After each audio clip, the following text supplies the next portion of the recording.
নমস্কাৰ। কথা এটা কওঁ বুলি ভাবিলোঁ।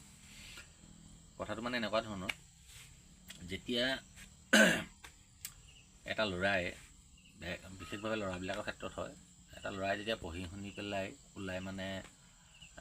পঢ়ি শুনি ওলালে আৰু ওলোৱাৰ পিছত যেতিয়া বিশেষ একো নকয়, বিশেষ একো যেতিয়া নহয়, নিবনুৱা হৈ থাকে, তেতিয়া মানে বা কেতিয়াবা যদি ঘৰখনৰ সৰুটোৱে যদি এষ্টাব্লিছ হয় বা ঘৰখনৰ সৰুটো যদি কিবা এটা হয়, ডাঙৰটো যদি নহয়, এতিয়া নোহোৱাতে কয় আমাৰ মানে দেউতাহঁতৰ কাৰণে দেউতাহঁতে আমাক একো নিদিলে, একো কৰিব নোৱাৰিলে, একো কৰি নিদিলে, এনেকৈ বুলি দুখ দিয়ে।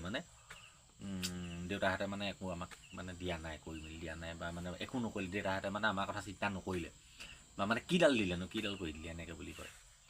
কিন্তু সেই একেটা সন্তানকেই মাক দেউতাকে পোহপাল দিয়াৰ সময়ত নিজৰ সুখবোৰ ত্যাগ কৰি কেতিয়াও জীৱনত নিজৰ ল'ৰা ছোৱালীবোৰ বুজা হৈছে বুলি কেতিয়াও নকয়, কেতিয়াও বুজা হৈছে বুলি ক'ব নোখোজে। যিমানখিনিলৈকে ল'ৰা ছোৱালী সুখৰ কাৰণে নিজৰ সুখটো সদায় ত্যাগ কৰি যায়, ত্যাগ কৰে। কেতিয়াবা ল'ৰা ছোৱালীয়ে যদি 100 টকীয়া চিকেন ম'ম' খাওঁ বুলি কয় আৰু দেউতাকে তেতিয়া 5 টকীয়া লাল চাহ একাপ খাই পেলাই গুচি আহে, হয়তো দেউতাকৰ ওচৰত পইচা নাথাকিব পাৰে। দেউতাকে তেতিয়া ল'ৰা ছোৱালীক কয় যে মোৰ খাবলৈ মন যোৱা নাই, মই লাল চাহ একাপকে খাওঁ। আচলতে মূল কথাটো হৈছে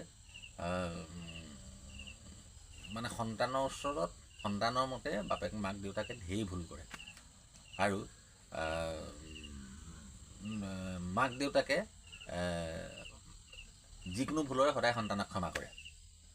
কথাটো নকয়, এইটো কথা ক'ব খুজিছোঁ যে দেউতাক মাকে ভুল কৰিয়ে থাকে ল'ৰা ছোৱালীৰ ওচৰত, কিন্তু মাক দেউতাকে নিজৰ ল'ৰা ছোৱালীৰ কাৰণে নিজে নকৰা ভুলৰ ক্ষমাও আনৰ ওচৰত বিচাৰি কেতিয়াবা ল'ৰা ছোৱালী ক্ষমা বিচাৰিব লাগে।